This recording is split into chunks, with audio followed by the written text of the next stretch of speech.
Warren Buffett's management secrets. Number 9. Have your eye on the long term. Warren is a long-term investor.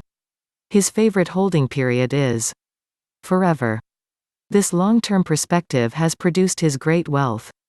Most managers have a time horizon of under a year. They live in a world defined by quarterly and yearly results.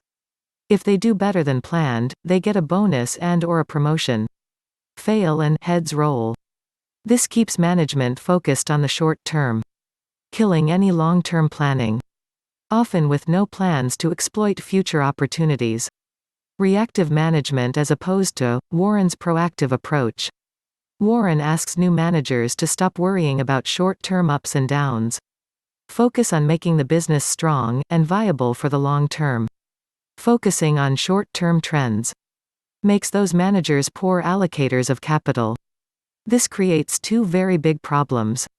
Number 1. Managers may keep throwing good money after mediocre business. Number 2. When the management tries to allocate capital outside of the core business, they end up buying short-sighted promise of prosperity at inflated prices. When Warren is looking for a great manager, he is looking for a great investor. To invest the business cash into people, production and new business with the long-term perspective in mind. Another business tip from Learn Accounting Fast. Next, the secret to determining salaries.